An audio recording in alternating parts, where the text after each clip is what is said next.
When you think of growing Hmong sports, what comes to mind? Flag football? Basketball? Volleyball? Soccer? Or how about traditional sports like Tulu or Katao? What if I told you that the fastest growing sport is actually none of those, but rather, that's right, cornhole. Cornhole has become so popular that it's being played at Hmong New Year's all across the country, with thousands of members and hundreds of active players playing in weekly leagues. I had to ask, why is it so popular? It's so easy to play and it's so competitive to play as well, where anybody could play. Literally anybody could play and anybody could compete against anybody. I've been introduced to cornhole back in 2007 when I was deployed overseas by a lot of other military members that knows these yard games, darts, horseshoes, cornhole.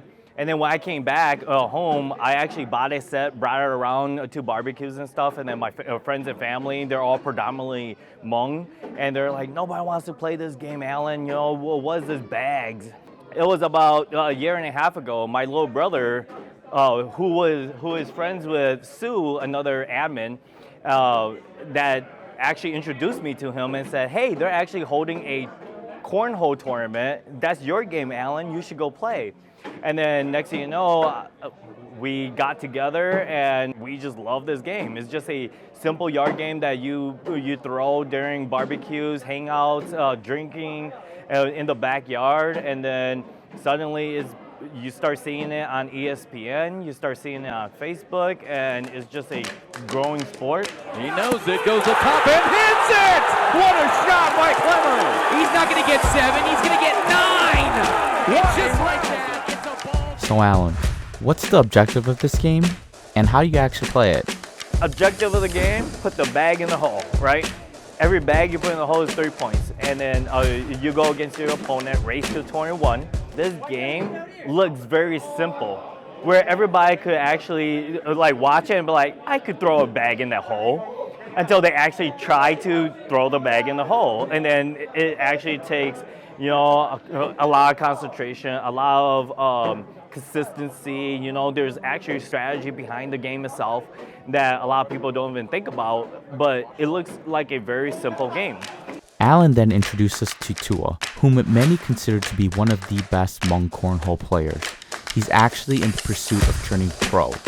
I'm competing in more ACL events, trying to get a spot in the top 100 in the Mid-North Conference so I can play in the qualifier.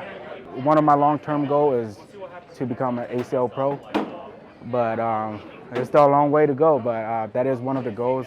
And then for Hmong cornhole, I just want to be able to kind of, set the path for them and kind of show them that it's possible, it's okay, go out, compete with these guys, you can do it, Every Hmong New Year this year, except for one, held a cornhole tournament.